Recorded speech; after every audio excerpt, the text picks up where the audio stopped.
Hi, my name is Carolina and I'm an integrative counsellor or psychotherapist, and I really like using relaxation or guided visualization in my work with clients.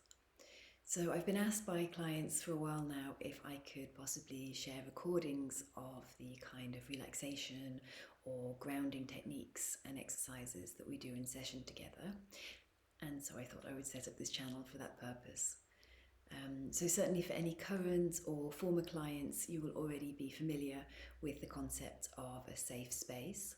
But for anyone maybe coming across this channel via a different route, I thought I would take a few moments just to explain the concept of a safe space, what it is, why we use it, and just hopefully make sure that you can get the most out of the guided visualization on this channel. So, put simply, a safe space is an imagined place in your mind where you can feel calm, grounded, and safe. And this place can be absolutely anywhere you choose. It can be a real place, perhaps a location that you love. The beach is very popular, or in the forests, or perhaps in the garden where you grew up as a child. Or it can be entirely fictional and imagined, or perhaps a combination of the both. So my safe space is based on an area in Bavaria that I visited with my family as a child, but I've certainly embellished it a little bit. So in my mind I see a small hut in the mountains, and behind me are the forests, and in front of me I see a beautiful clear blue lake, and it's very quiet. You can perhaps hear the buzzing of the bees and the flowers, the birds in the distance. I can feel the sun on my skin, but it's not hot. The air is still cool and crisp, and I can see the snow on the mountains in front of me. What matters most is that this place feels peaceful and soothing and safe. And so for that reason, I wouldn't recommend having other people in your space, and certainly not people that you know. We all know that even the most loving and stable of relationships can sometimes be tense, or arguments can happen. And because we always want to go back to the same safe space and access the same visual and sensory experience, it's not really worth taking the risk to include any of this tension or stress that might then come into either safe space with these people. Pets, on the other hand, are very welcome.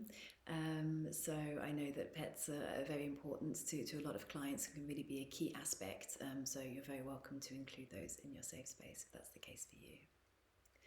So when we build this space together in therapy or in a relaxation exercise, we like to include as many details as possible to really bring this space to life.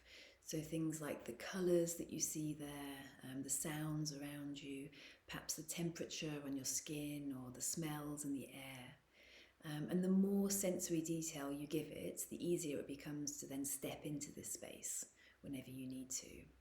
So it's really worth building up this landscape as much as possible. And you might be surprised which elements end up being the most significant to you. So for some people it might be the visual landscape in your mind's eye, but for others it might be the tactile sensation of a woolen blanket, or the fur of your dog underneath your hands, or perhaps the smell of the pine cones wafting on the breeze.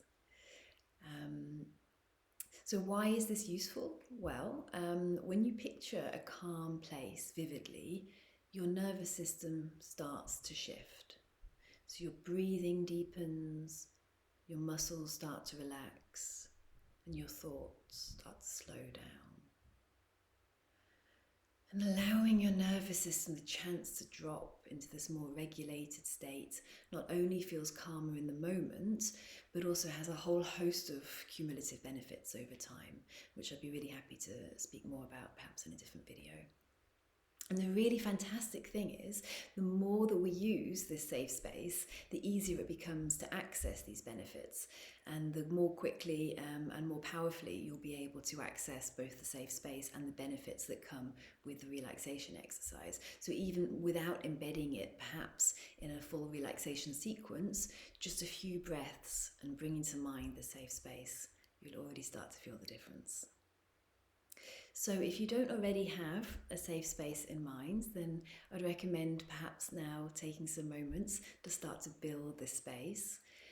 And hopefully even just this exercise of building this space will already be enough to start noticing some shifts in how you feel. And once you have the safe space, then why not try out the safe space visualization on this channel? And I'd love to hear how you find it.